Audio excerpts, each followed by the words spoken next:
আসসালামু আলাইকুম, welcome back to Iba cooking house. কেমন আছেন বন্ধুরা? আশা করি ভালো আছেন। আবারও চলে আসলাম আপনাদের মাঝে।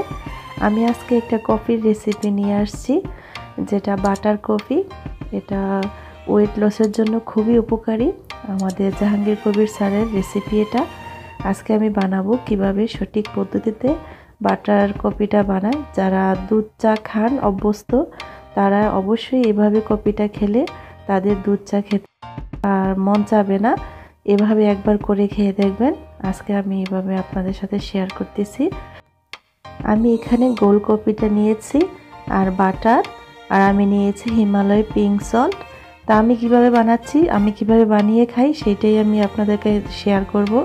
আর জাহাঙ্গীর কবির স্যারের খুব গুরুত্বপূর্ণ একটি রেসিপি। আমি এখানে দিয়ে দিচ্ছি বাটার। তো বাটারটা আপনাদের সমপরিমাণে দিবেন, যে যতটুকু নিতে পারেন। তা আমি এখানে দিয়ে দিলাম 1 চামচের মতো বাটার। আর আমি এখানে দিয়ে দিব হিমালয় পিঙ্ক সল্ট।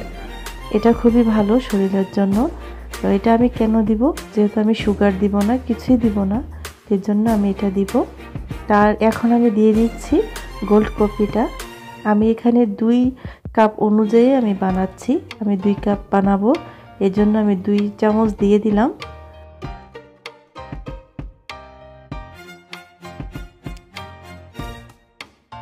আমি কফি মেটটা দিয়ে দিচ্ছি, এটাও আমি 2 চামচই দিব। যেহেতু আমার এখানে 2 কাপ অনুযায়ী আছে, সেই অনুযায়ী আমি 2 চামচ করে দিচ্ছি। তা আমি এখন দিয়ে দিব 2 কাপ পানি। আমি পানিটা গরম পানি নিচ্ছি এখানে। আমি অবশ্যই গরম পানি দিতে হবে। আর যাদের কাছে হাতের কাছে ব্লেন্ডার নাই, তারা কিভাবে করবেন, তারা মিক্স করে নিলে হবে, কোনো চামচ দিয়ে বা কোনো কিছু দিয়ে, যেটা হ্যান্ড মিক্সার আছে ওইটা দিয়ে করলে হবে। তা আমি এখানে দিয়ে দিলাম 2 কাপ পানি। যেহেতু আমি 2 কাপ বানাচ্ছি, সেই অনুযায়ী আমি 2 কাপ পানি দিয়ে ব্লেন্ড করে নিলাম। তা আমি এখন নিয়ে নিচ্ছি কাপে।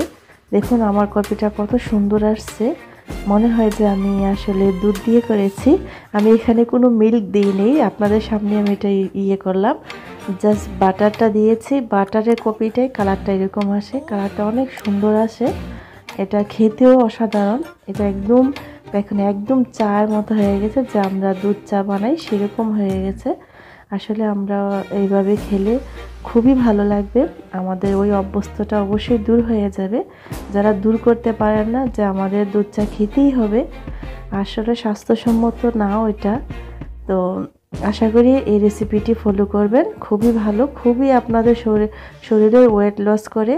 তো সবাই ভালো থাকুন, আমার চ্যানেলটি অবশ্যই সাবস্ক্রাইব করবেন। আল্লাহ হাফেজ, আসসালামু আলাইকুম।